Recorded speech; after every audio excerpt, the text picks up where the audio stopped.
Greetings, witches and friends of witches. Welcome to the Witches Movie Coven. Yes, witches talking about witches in movies. Very experienced witches with opinions about witches in movies. My name is Patti Negri. I am one of your hosts. You might know me from my podcast, The Witching Hour, from Ghost Adventures, from Portals to Hell, from here, there, and everywhere, but I am honored to be here with you now. Let my co-hosts introduce themselves, starting with Heather. Hi, I'm Heather Greene. I am a journalist and I covering things that are part of the occult or witchcraft. I am also an editor at Llewellyn Worldwide, working with witchy authors, as well as the author of Lights, Camera, Witchcraft, which is right now on the screen there.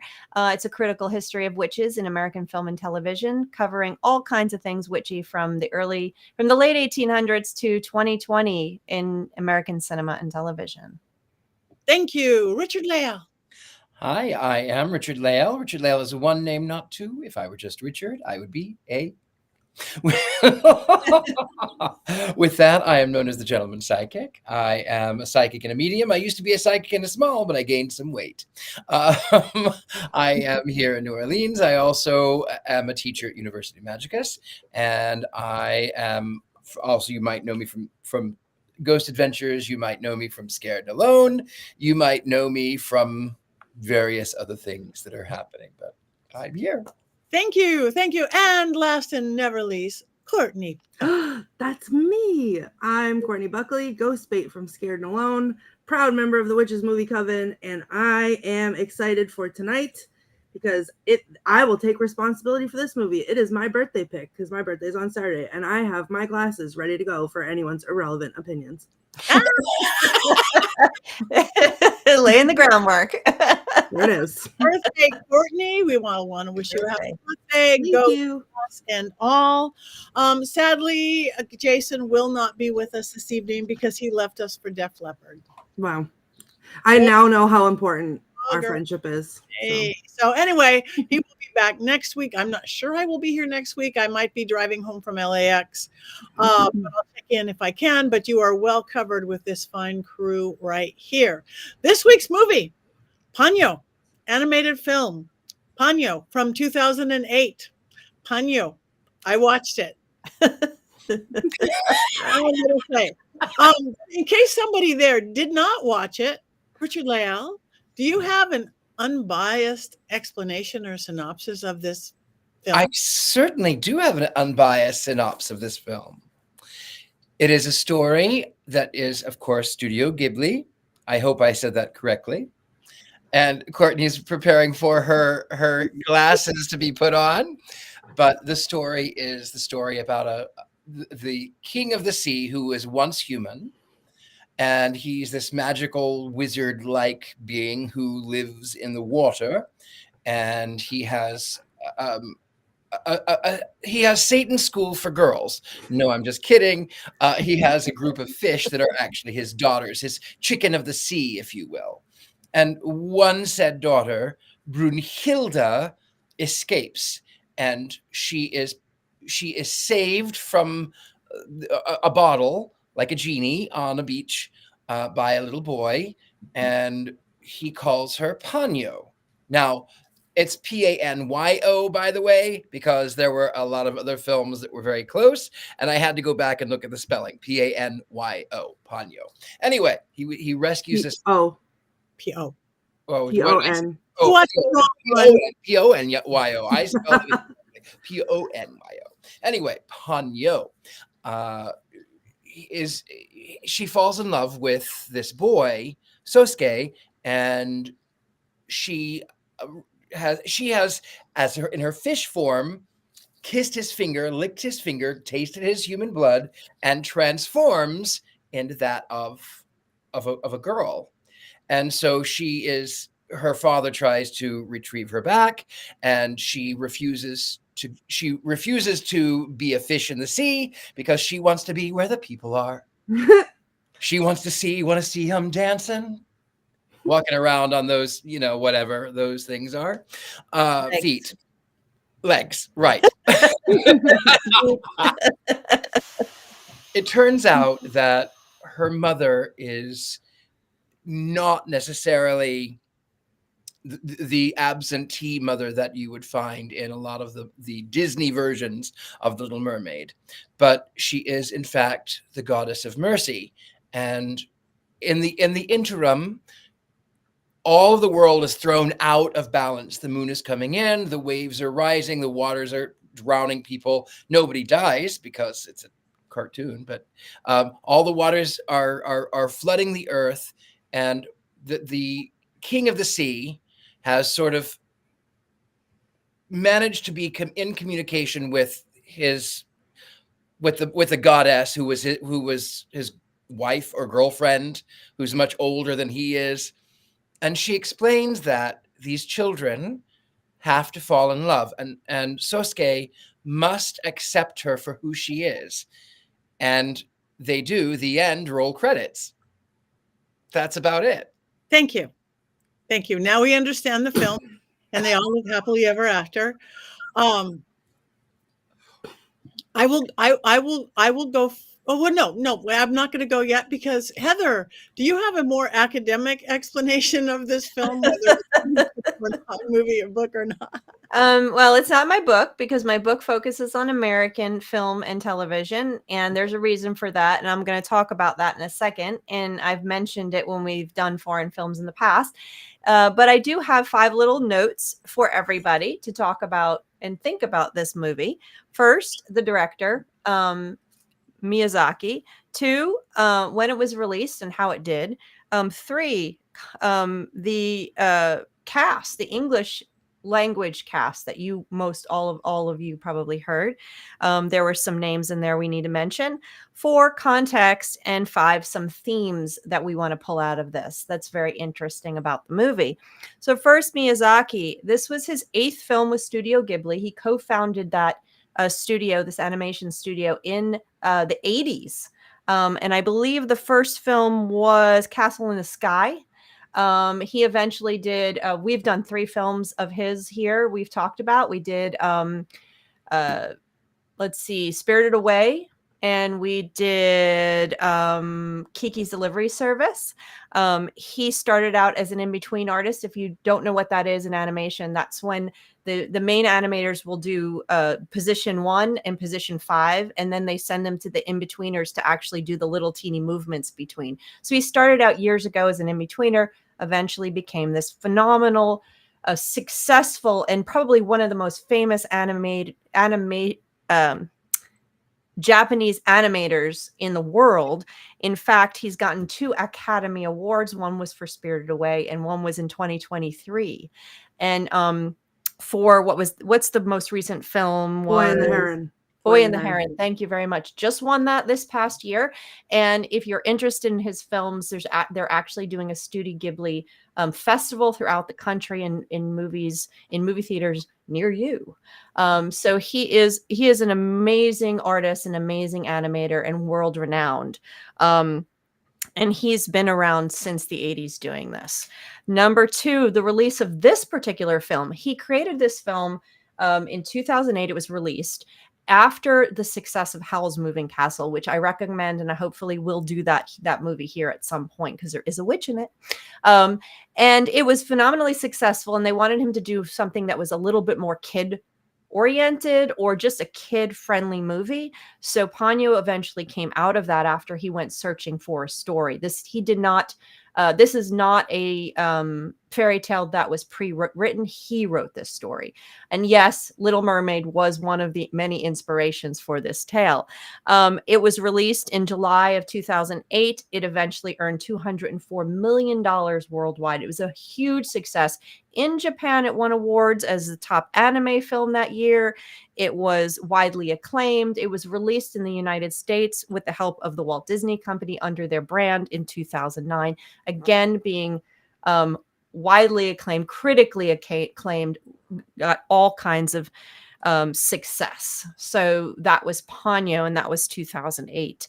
The English cast, of course, we have our own cast because we don't all understand Japanese. It had a great cast for the original in Japan, But and interestingly enough, it was originally released to Japanese television, not in the theaters. So this is technically a TV movie by American standards, which is kind of funny.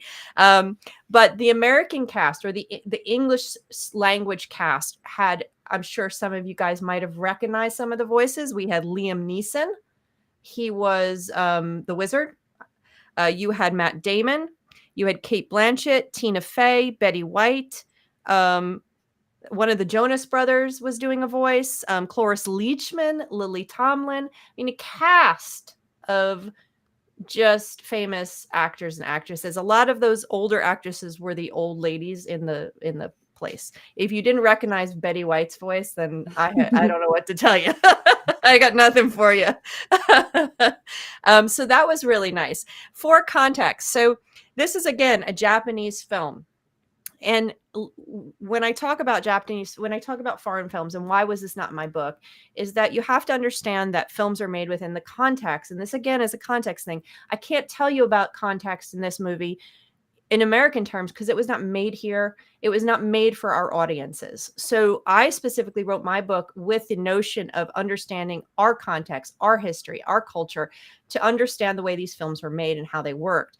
You have to do the same to really understand context when you're looking at films. So there's things that in this film that we as American audiences might have missed the subtleties of, because it was not made for us. It was not made within our cultural context. So we miss things. We also might read things wrong or may read things differently. And one of the funny things, there's two funny things that I can note about that is when we watch Kiki's Delivery Service, one of the funniest reactions that I think Courtney also had is when Kiki goes into the old lady's house and starts baking bread with the big oven. My reaction was, oh my goodness, she's going to die. This is her. This is going to be death for her, because I know the magic, I know the witchcraft is associated. So was that tension that I was experiencing something that Miyazaki put into it on purpose? Or was that because I am coming from a Western standpoint where I grew up with Hansel and Gretel and European fairy tales? So you have to always understand that we are reading these films as Americans, and we're either reading things that weren't put there, or we're reading things, or we're missing things. And that's okay. That's okay. We can still enjoy or not enjoy. And one of the things that I saw a lot of people talking about is this notion of the kids falling in love for her to turn, which is very much in Western fairy tales, something that happens all the time. Snow White, Cinderella, all these stories about true love. And that's what breaks the spell, or that's what makes them transform. That's how Little Mermaid eventually becomes the human. But these were kids. They were 5-year-olds. So that becomes a little creepy. But if you notice in a lot of Miyazaki's films, you have that notion of love, true love, without the romance. We saw it in Kiki's Delivery Service. We see it in some of the other ones. So is that something? So perhaps that this is something that's emanating from Japanese culture and Miyazaki's own ideas, his own artistry, that we're reading into it because of our Western influence.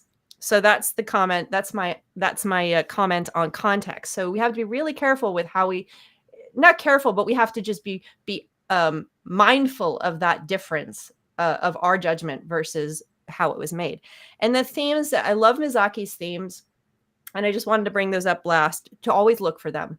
There's always some kind of magic, supernatural thing that's tied into nature, very much into exploring the idea of technology versus nature, chaos versus something natural. Really comes out in Princess Mononoke. You have pacifism versus violence. And also a lot of times these stories are journeys.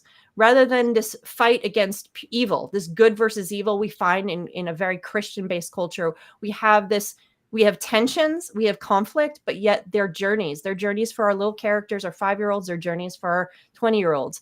And they have these people exploring, evolving, learning. So it's very, very interesting the way these movies evolve, because in the end, the witch is not bad. In what's the one we did, Spirited Away? The witch there's tension. You don't like her. She seems bad, but yet she isn't bad. And the same with our wizard here, who's our witch character. at first you're like, he's weird, what is he doing? But he's just the guardian of the sea, and in the end he's just like the witch. It's okay. There isn't that marked good versus evil that we see in like Disney animated films, in The Little Mermaid, for example.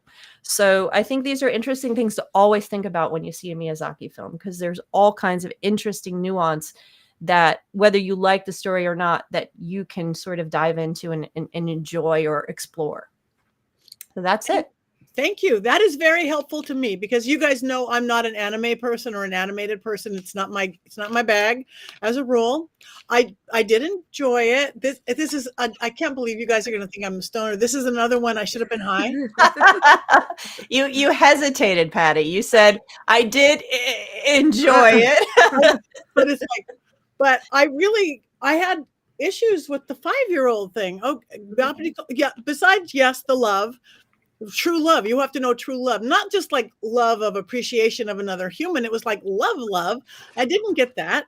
But even worse than that was, what mother would leave their 5-year-old child alone in a town that's flooding when the water is rising up? You stay here alone to a 5-year-old with a fish, and mother takes off, and she's the worst driver I have ever seen. And she tells them to hold on, and she's like skidding across the world as the waves. I'm like, I'm terrified for these children. Fish or not fish. So I had trouble getting past that. I love the American casting.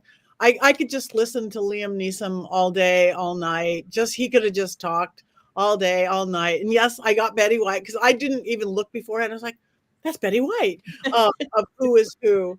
So, but it probably is the Japanese sensibility versus the American sensibilities. I could not get past her bad mothering and Love at 5, but it was pretty, and I liked the Goddess of the Sea, and I loved Liam Neeson, and the kid was pretty cute. But you can't let the old people drown, and you can't leave a 5-year-old alone. Can I share why I picked it? Yeah. So I know I've talked about Ponyo on our podcast before when we've done other Studio Ghibli films, because Ponyo was my first one, and I watched it by accident because Nathan was really little and loved the aquarium and the ocean. So anything ocean themed, I would try. And, we were struggling with his new autism diagnosis and everything, and getting him to talk and engage in things.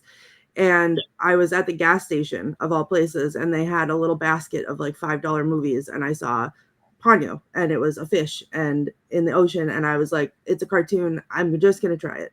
And I grabbed it for $5, and I brought it home, and I put it on, and it was like baby crack. And this child sat for Ponyo and didn't tear his eyes away from the screen, and then would ask for it. And to get him to ask for something was huge. So I've had to buy the DVD of Ponyo like 7 times, because this was before streaming. It wore out, and I didn't really I watched it, but it was also like, oh my God, okay, now I can like make a choice board, or I can do whatever while he's sitting. And so I don't think I really appreciated it until he was a little bit older and we watched it together. And then I started to fall in love with it because it was magical, because it was beautiful. And I still don't think I understood the themes yet, but when I became a teacher, I played it for the kids in the classroom, and I watched all of them sit there and stare at it and not want to move.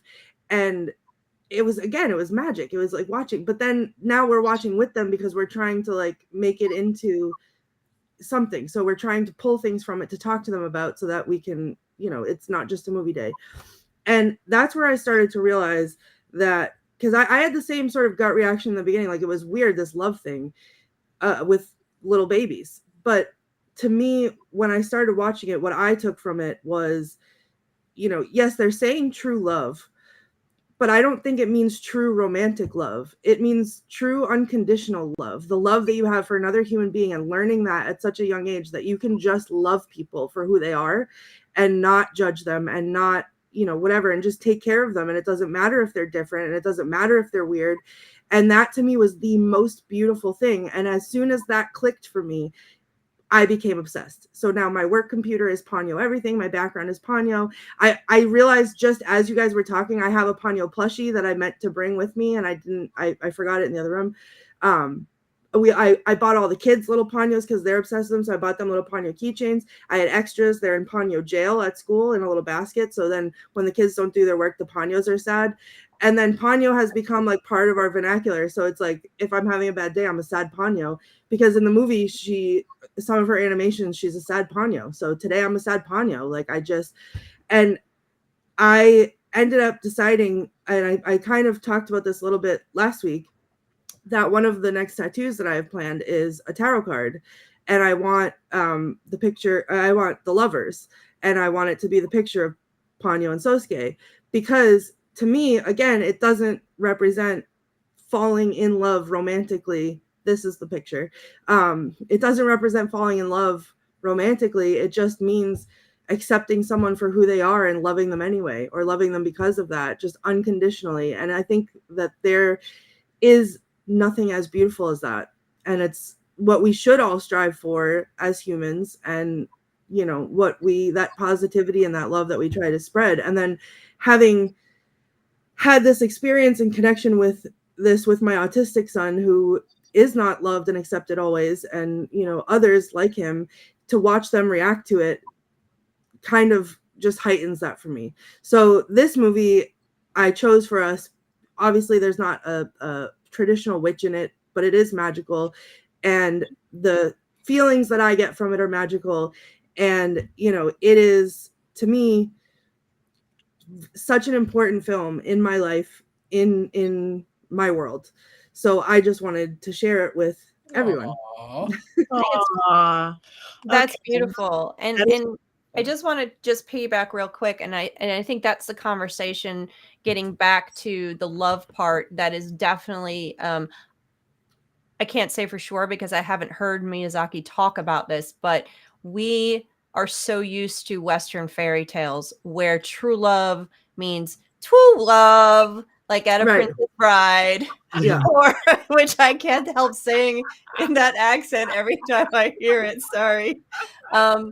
Or you know, every fairy tale we see, every Disney fairy tale, when we talk about true love, the first thing you think of is romantic love between a 16 to 20-year-old girl and a 16 to 20-year-old boy, right? Out of these are Western fairy tales, and this is written like a fairy tale with aspects that do recall Western fairy tales. So when they talk about that love, and especially since you have to kiss her and all those little elements, all of our brains who grew up on a steady diet of Disney Western fairy tales are, of course, are going to get confused and be like, wait a minute, they're 5 years old. How is this possible? But really, I agree with you, Courtney. True love, my love for my parents is true love. My love for my brother is true love. You know, it's not romantic love, but it's true love. So just kind of widening that idea kind of sets that part of the problem free when you think of it, the movie, in those terms. And they did it. The same thing happened in Kiki's. We had the same thing with it. They were a little older, maybe 8, 10, 12. I don't know how old Kiki was. They were still kids. So, but I do agree with you when she left the child and ran out of the car to go to work. Oh yeah. And she was like, see you later. And he's like still in the car, and he's in a booster seat. My goodness. And I'm like, she didn't even help him out of his little booster seat with his little bucket. Oh my God. So there was some weirdness with that, but okay. But the true love, I agree with you 100%. Reread that meaning. Well, and the thing is, I had to watch this movie, and I'm not exaggerating, probably 1,000 times before that clicked, and I'm like genuine, it 1,000 times at least, and it didn't hit me the right way until recently, like within the last year. It didn't hit me the right way, and so it literally, like, it's Looney Tunes. It's absolutely Looney Tunes, but most Studio Ghibli films are Looney Tunes, and they're just beautiful, and we just forgive it because it's so nice to watch. And I think that this is not an exception. Like him walking around with the little sprayer, spraying the salt water so he can walk around on land. Like what? And like, what is that? And then the goddess of the whatever mercy, like, and everyone just accepts that, like, this giant tidal wave with this giant glowing woman who is, like, I don't know, the size of New York City is floating underneath, and everyone's like, oh, we know who this is, like, let's start praying because this is a thing that's happening. I actually want to talk about that part. But yeah, it is Looney Tunes. It is absolutely Looney Tunes, but something in it captures the attention of children in a way that I think is wild to see. And then when you let yourself be a kid for a minute and just get captured along, it's magic. It's beautiful. Thank you. I wanted to say, first of all, the film is beautiful. I thought it was charming. I thought it was sweet. And I knew exactly why you picked it. And I cannot say anything negative about it. I was only teasing when I was saying that I might. Truth is, it was beautiful. But I was more intrigued by some of the other lore. I will have to tell you that in The Little Mermaid, I was actually disappointed that she didn't die. Because in the original story, she has to climb the tower and say, I have to let his blood drop onto my legs. And that way then I can keep what I want forever, but not have him. And she sees him asleep with a woman that he ostensibly loves, and she raises the blade and she looks into that knife blade and she sees her own reflection and she says, I can't. And she flings herself out of the tower window and becomes sea foam, which of course is mentioned in this one, if he doesn't love her, if he doesn't accept her, she will turn into sea foam, which I liked that nod. From which we all come. What was that? From which we all come. That's what Yes. And I liked in this film that Ponyo did not turn to sea foam, but I was disappointed in The Little Mermaid when she didn't, because it was such a departure. This one is a completely different story. I love that her original name is Brunhilde. Brunhilde, of course, is one of the Valkyries. She goes to Valhalla. The goddess. I was doing some research before, and there is mention of her. She predates Buddhism, even though in this film she's associated with Kuan Yin, who by the way is the first trans Buddha. She was born male and she becomes the divine feminine. So phenomenal there, but this goddess goes way back before. And in the boat, when he says, oh, it's the goddess of mercy, they just assumed that if I see this, 500-foot woman, that maybe she's the goddess of mercy. But this image is all over the world. The goddess of the sea. It is the Emoya in African religions. It is mermaids. It's the sea folk, and it is a symbol of mercy. I think it is. I think that was powerful. And even the fact that I liked the way that the dad, the father, the guardian of the sea, he came around to his daughter and understood that she needed her to be her own, but he was so protective over the one. And growing up in the church as I did, it sort of is that sort of almost Christ-like story of I'm leaving the 99 to go for the one. I thought that was a little sweet, actually. But yes, Heather, you are right. There are a lot of Western ideals that we are putting into it that are not, I think, intended. I also just want to point this out because I'd really like to open this up for discussion, and I'd like to hear what you guys thought about it. In all of my 1,000 watchings of this, I interpret this differently every time. But I sometimes think that the old ladies died and that they were dead at the end, underwater. And that that was supposed to symbolize, because they were talking about how they felt young again and they were free and they could walk around because they were underwater. But why would they all be underwater? They weren't in a bubble. They were just walking around underwater. So I thought in my brain sometimes that they died, and that these ethereal beings, whoever they were, guardians of the sea, had captured them because they were with people, or they were important to Sosuke, or they were whatever. And like and sometimes I don't think that, but like there's a little piece of my brain that thinks that like that is an interpretation of it. There And I'd is love a to hear what you guys think. possibility of this, actually. In Greek mythology, the seahorse is the one that would rescue the deceased sailors from the waves.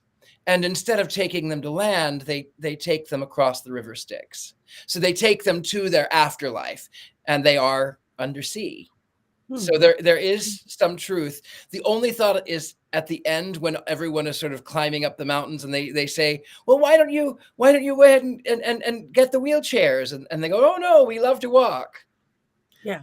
And Right. and didn't Mom wasn't she underwater without a bubble too? And she Well, and see, I think sometimes when I watch it, I think that they all died. That like the end of the movie, like the last day of the movie was their journey into the other world. I mean, the moon was really, really close to Earth. Right. Like I feel like everybody was way too cool about that and all of it for it to be like a normal thing. And like then when there was the people on the boats like surviving, like it almost felt to me like a tsunami, and some of them survived and some of them didn't. And like that's sometimes when I watch it, only sometimes. But And then that couple in the rowboat, yeah, who gave them another candle. So I mean, you're just out here like there's a tsunami, everything is flooded. We're just going to have a little picnic on a boat. right. Yeah, that's what I mean. It like I think I overanalyze it because I've seen it so many times, but like sometimes that last day just feels like they're all dead, which is fine. But like that's, I don't know. I interpret it that way sometimes. Yeah, I didn't read it. Sorry, Patty, go ahead. Go ahead. No. No, I was going to just say I didn't read it like that. They were joking about that when they were looking out at one point. Said, "Oh, is this the afterlife?" They were joking about that, but I read it as I just went with the magic of it, and it took me a while to figure out. Okay, are they in one of his bubbles and it's air, or are they not? And then I finally said, okay, they're not. So I figured this was just magic. I mean, there was that giant goddess woman that was changing sizes and had totally different animation style than anybody else in that whole space. So I'm like, okay, I'm just going with this as magic. This is one of those, what did you call it earlier? Those weird Studio Ghibli aspects of the movie. And then they come up and everything's good and la, la, la, la, la. And then he's got the little girl and the mom's going to raise them. So I did not read it like that, just to chime in. Yeah, I didn't read it like that. But what I did find interesting is like Dad, Liam, who I loved him. I love the wizard character.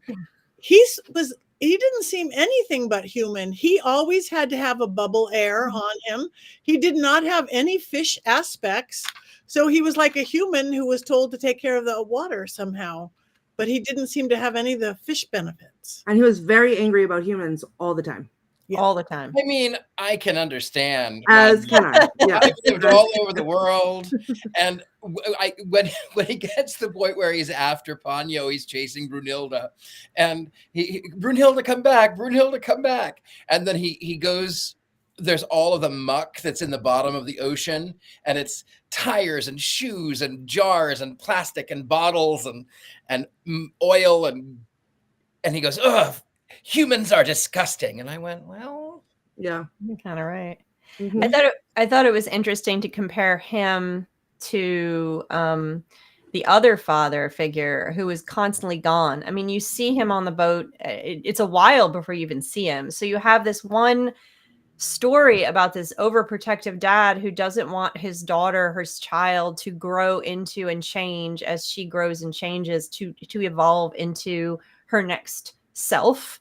And then you have the other father who's kind of absentee, and he's on the boat just flickering lights, and he's trying, and he's like, oh, he's a protector dad, you know. And then you have also the two moms too, the one who's there, crazy, can't drive, and then you have this ethereal mom who's never there and just kind of all of a sudden shows up and is beautiful and then disappears again. So you have this kind of different parenting things going on too, some depth in the story with comparing those pieces. So that's nice too. I mean, you get that with these stories, these kind of little, they're kids' stories, but yet he adds these little kind of interesting pieces in there that you can dive into, I think.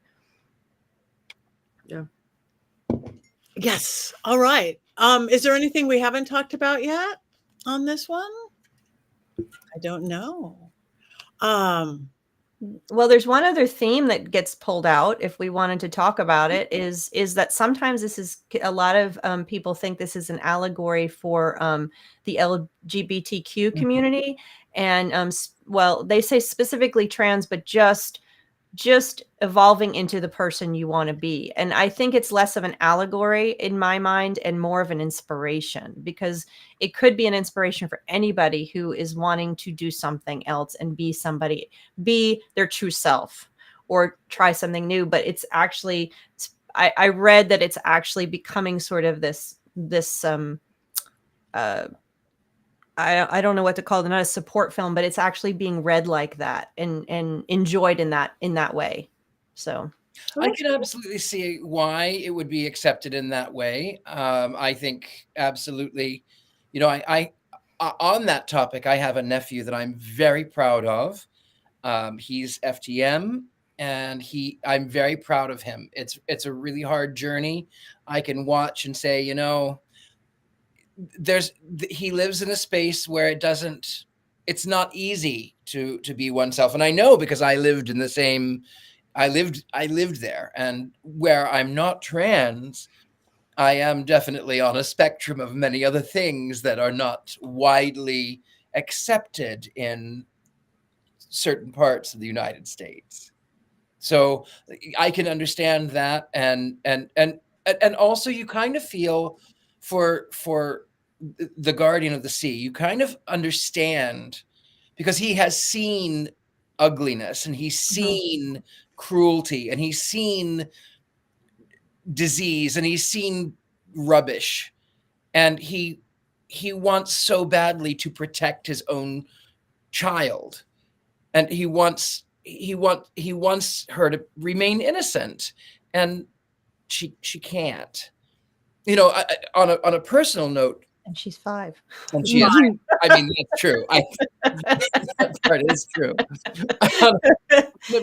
On a personal note, I was 25, and my father had passed away, and I knew I could not stay where I was, and I moved to Vegas.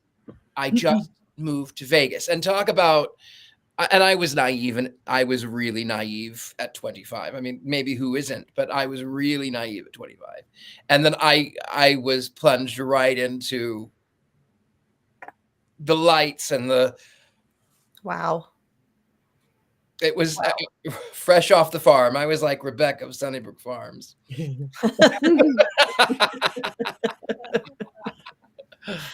Wow. Yeah, I could see that. That could be who you want to be and need to be at age 5. But other than the age 5 thing, now I know we do have a Mankey movie moment, but I don't know if we're able to play it or not. Producer Rob here in the other world at the ethers. I'm not there with you all tonight, but it is Courtney's birthday, so I was certainly going to be here in one way or another. And of course, I got Courtney a birthday present. Let's see what it is. Oh, it's a 6-pack of cider. And Courtney, in honor of your birthday, I am going to drink all of this on my way to the Def Leppard concert tonight. So thank you so much, Courtney, for sharing your birthday bounty with me. So anyways, happy birthday to you. Happy birthday to you. Happy birthday, dearest Courtney. I can put a hex on you too. However, my birthday hexes are positive things. Consider yourself birthday hexed. And I will prepare for the hexes you are going to throw at me after I'm done with tonight's bit. So with all the birthday stuff out of the way, let's get to the movie part of this. And I'll admit, when I first heard we were doing this movie, I was super excited, but probably not for the reasons you would expect. I was excited because I thought this movie was called Porno and not Ponyo. In my head, I was like, Courtney is super freaky picking this kind of a movie. And Courtney might still be a super freak. I don't know. But Ponyo is most certainly not an adult film. So where to begin with this movie? Well, let's start at the start, where we meet Willy Wonka's little brother, Charlie Wonka, who is doing something in the ocean. And while Wonka 2 is busy, a little fish thing shows up and squeezes out of a cave or something. And that's where this horror show begins. The fish thing that will come to be known as Ponyo is total nightmare fuel. It's a fish with a human head and no tail. I'm sorry, Courtney, that thing is creepy, and if I had caught Ponyo, I would have tossed her back into the sea where she belongs. So, Ponyo escapes her ocean Wonka father by hitching a ride on a jellyfish. More bad dreams here for me personally, because I want to stop and talk for a moment about how scary jellyfish are. Jellyfish, when you think about it, are giant bags of living goo, and they sting you when you're in the ocean. I live in fear of them, and I don't know which is scarier. A boat running on electric batteries, sharks, or a jellyfish. I'm casting my vote for jellyfish. At this point, the movie should be about over because Ponyo gets stuck in a glass jar and ends up near the shore. It's here that she meets a boy named Sosuke who attempts to free her from the bottle by pulling and stretching her to the point where her guts should have exploded. But that doesn't work, so this little murderer takes a rock to the bottle to break it open, which should have been the end, right? How do those shards of glass not end up in her creepy little eyes? But Ponyo survives, and Sosuke then kidnaps the fish, putting her in a bucket and then filling that bucket with fresh water.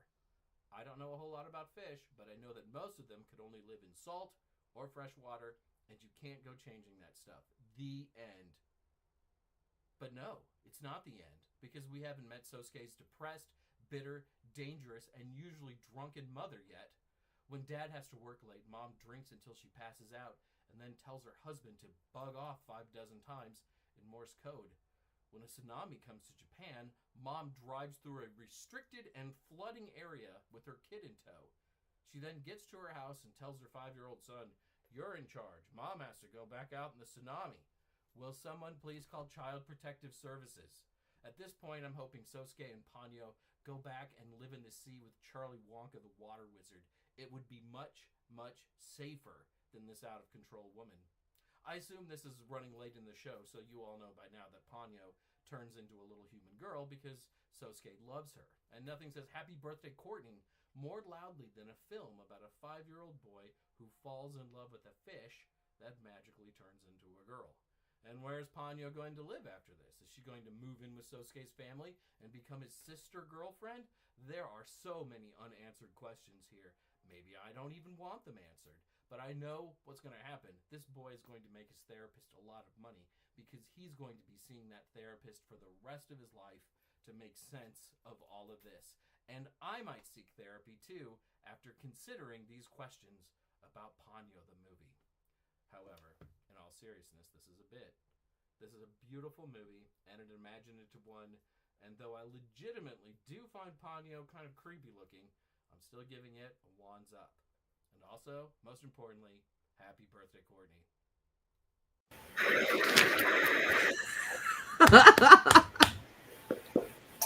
What is Oh, he's ever been? I'm sorry. I have actual tears coming out of my eyes because of Charlie Wonka, the wizard, the water wizard. Oh God. Okay, so That was perfect. that was Yeah. beautiful. That was beautiful. So now we all have to vote. Wands up, wands down, and this is for all. We want to thank you, Colin, Tabitha, Chaya, all of you out there who are Robert, everybody. I'm not sure this is a great. Well, I wish I could hear it. I know it was hard to hear, but maybe it'll be up on our page later, and we'll be able to hear it. Our producer Bob's pretty good at that. But we do want you guys' opinion on the movie itself. Yes, it's going to be with reactions from Courtney page. So there's more to come. If you didn't hear it, you could watch it over and over again, like Courtney watches Ponyo. So, wands up, wands down. We want everybody to vote. Oh, you've got a vote!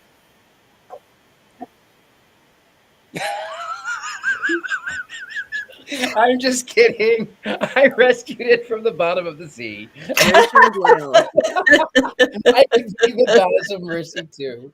Both you and Jason's names are going in my jar this week. I put it up. Okay. Well, real close. Okay, well, I'm pretty much up. I mean, I'm wavering because of the bad parenting, on all counts. But it was beautiful, and I did like the complexities in the simplicity and all that kind of stuff. So we got wands up, wands way up. Very cute movie, definite wands up. Oh, this is getting some high ratings all the way around. I don't think there's even been a solid neutral, let alone a wands down yet. I'm not. I have to add though.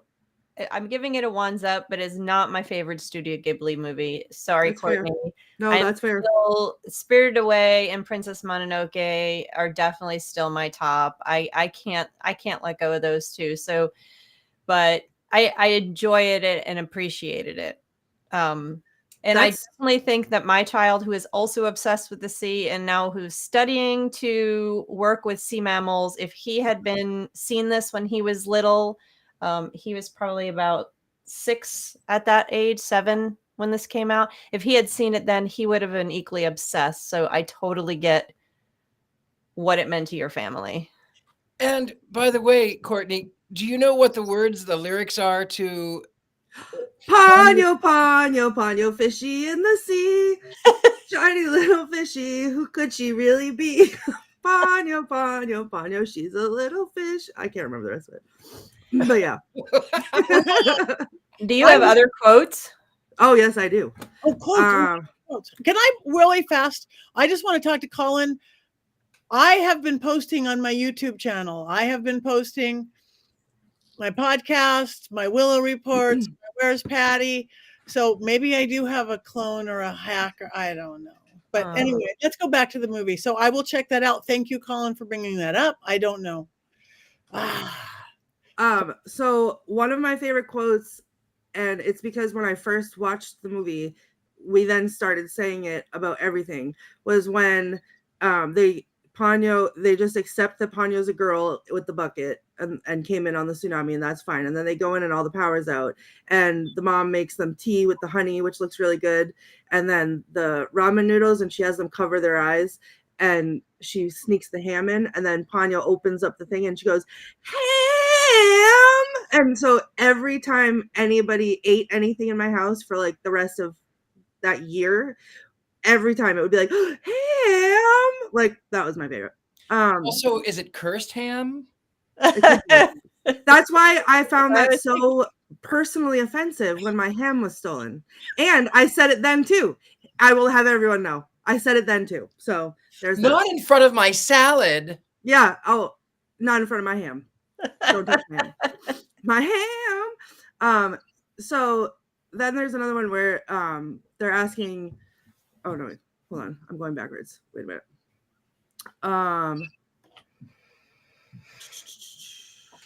Oh, the old ladies, I love everything that they say because they're crazy, but they're talking about the fish. I feel like I can't remember who said it, but I think it was Jason with the human face on the fish. But one of them says, "It has a real face on it. Hurry up, put it back in the ocean. Don't you realize it'll cause a tsunami?" And then the other one says, "Oh, it's always tsunami day and night." And she goes, "Fish with faces who come out of the sea cause tsunamis. That's what they always say. Tsunami, tsunami, it's here. Oh, Sosuke, put her back in the ocean where she belongs." And she's like a crazy lady, right? Everybody thinks she's a crazy lady, but then the tsunami happens. So not really, not crazy. When Sosuke's showing off Ponyo in the bucket, because he already loves her. She's a fish and he already loves her. And she's showing her off in the bucket to the other little girl. And she's like, "Look at her, isn't she pretty?" And the other girl goes, "That's the most boring goldfish I've ever seen in my life." And then Ponyo squirts her in the face with water, which is great.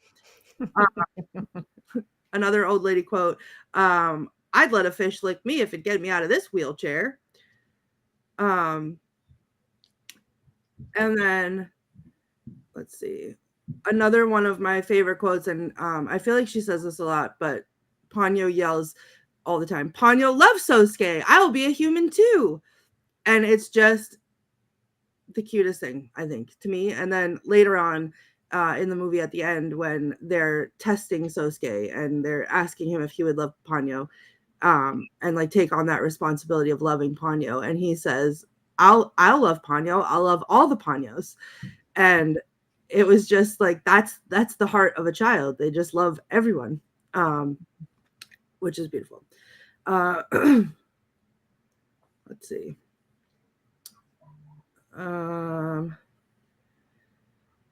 So Ponyo, what's your dad like? He hates humans. He keeps me in a bubble, so I swam away from home.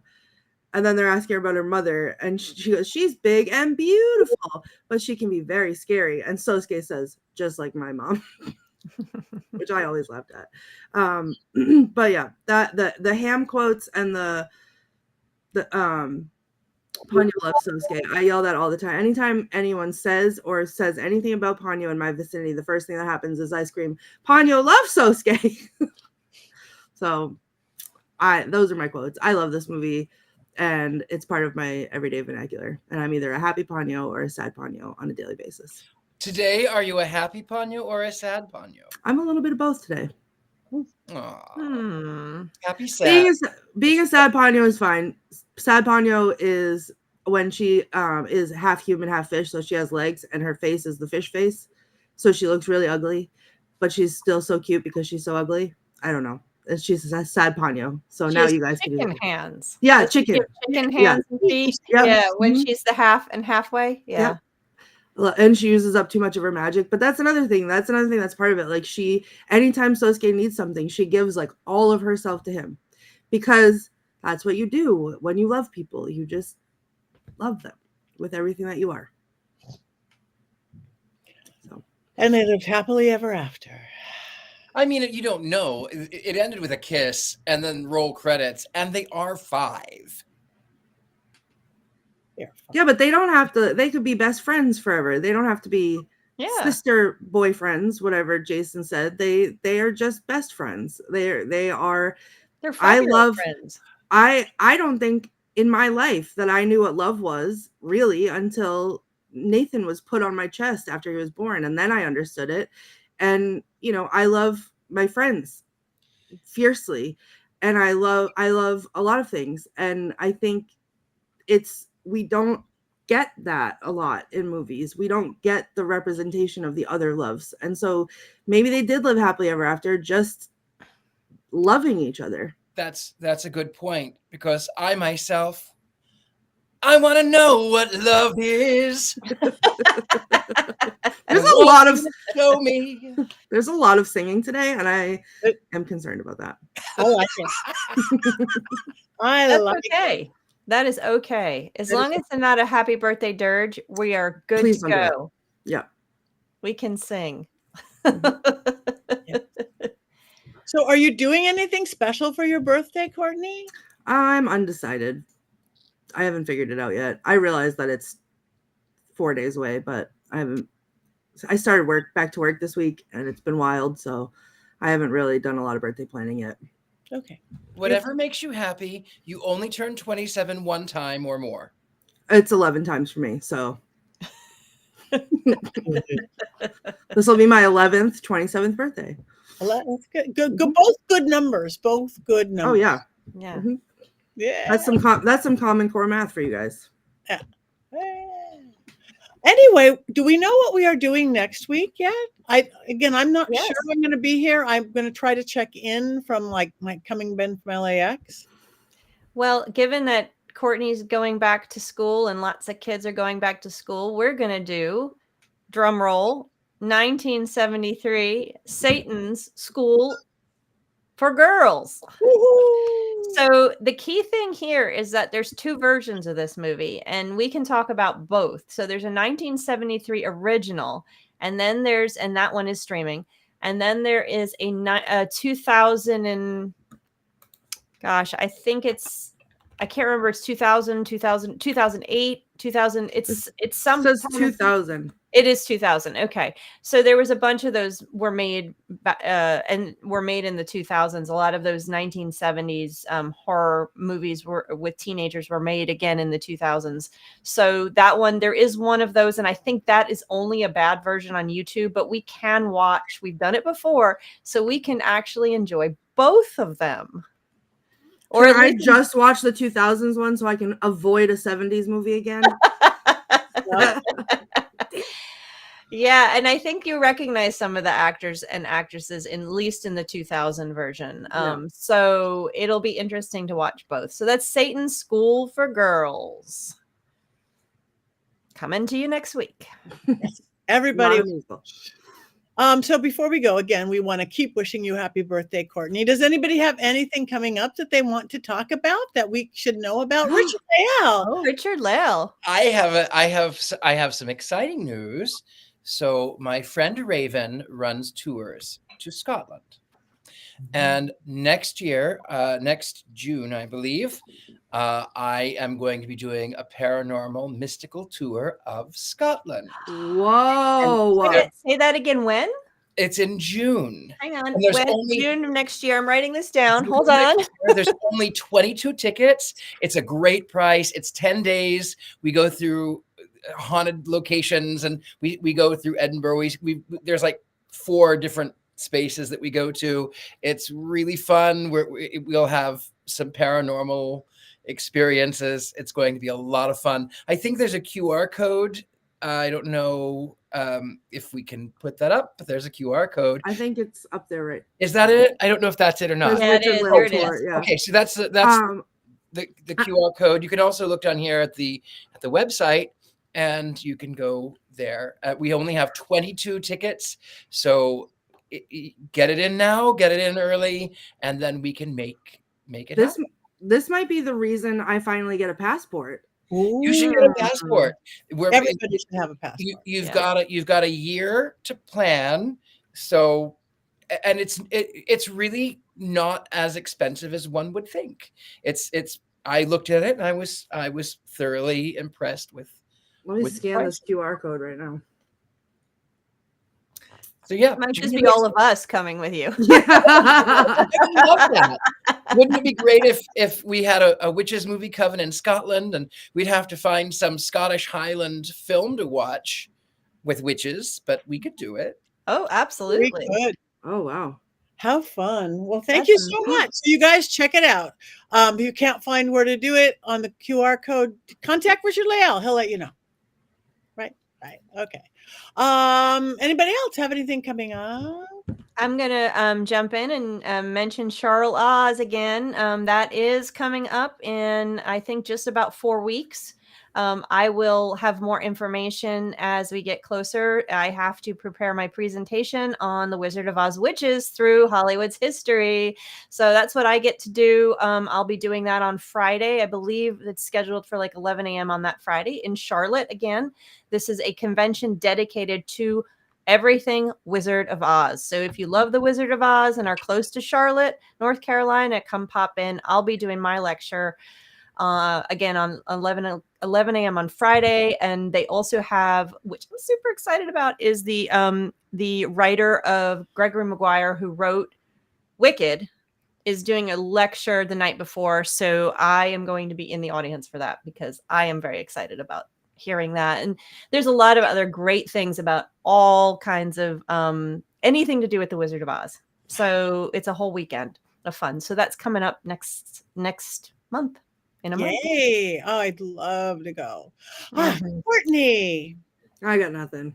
you got nothing? I'm barely surviving. So that's what I'll be doing, is surviving. School just started. Right. So I'm a shell of my former self. All right. Well, I've got some stuff too. I'm actually got a magical UK tour in a couple weeks. I call it the Tour of Withered and Worms, Witches and Dragons, basically. Witches and Dragons throughout England and Wales. Will be really fun with Liz, who's one of our teachers at University Magicus, and she is an archaeologist and a historian and a Norse witch, so that will be really fun. And then lots of other fun things coming up. Massachusetts Paracon, the Warrens Paracon, Battleship New Jersey Supernatural Soiree. So just follow all of us. Go to our websites. We appreciate it if you like us, follow us, and do all that. And tell your friends. Oh, and I have a beautiful Llewellyn book coming out. I finally turned it in. Oh my God, Dollcraft. Thank you, Heather Greene. Care and feeding of haunted dolls from a witchy perspective, and magical puppets. One of my favorite subjects, one of my favorite magical things. So check us all out and come back next week and watch Satan School for Girls. We have one more thing to do. I'm trying to think, do we go, I Love You, Ponyo? No, just No. Cat No. Ponyo loves Sosuke. True love. Love. One, then we'll just cackle. 1, 2, 3.